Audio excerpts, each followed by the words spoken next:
The king asked Afanti to divide the goose meat, but he cut off the meatless goose head and gave it to the king, claiming that as the ruler, he deserved to be the head of state. Hearing this reasoning, the king had to accept it. Though he didn't like eating goose head, there was nothing he could do. Then he cut off the goose neck and gave it to the queen. He said the king was the head, the queen the neck, connected like their deep love. So the noble queen had to accept Afanti's goose neck. Next, the goose wings went to the princess, because she would soon marry. The wings symbolized flying away to distant places. Finally, the goose feet went to the prince. Since the prince would inherit the throne someday, the feet symbolized staying grounded and moving forward steadily. The king thought the goose meat would now be shared with everyone. Afanti picked up the goose body and said this part had no special meaning, so it would have to do for humble Afanti and the servants. Furious, the king posed a difficult question. If Afanti couldn't answer, he'd send him to meet his maker. How many buckets of water are in Lake Portal? Just when everyone worried Afanti couldn't answer, his response surprised them all. If this bucket is as big as this lake, then it's 1 bucket of water. If this bucket is half the size of the lake, then it's 2 buckets of water.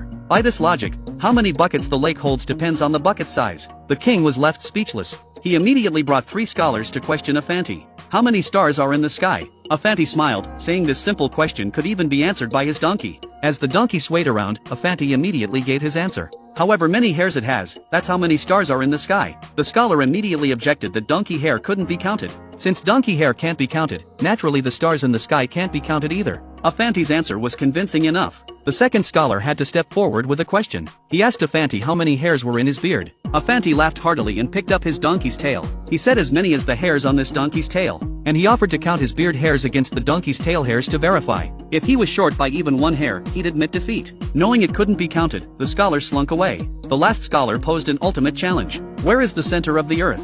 At this question, all ministers said no one in the world could solve it, because no one had traveled that far. But Afanti said this question was still too simple. His donkey could answer it. The donkey tapped the ground a few times. Afanti immediately declared that where his donkey pointed was the earth's center. The scholar didn't believe it and demanded proof from Afanti. But Afanti told him to walk around the earth once to verify. The scholar was immediately left speechless. Thus Afanti defeated all 3 with his wisdom.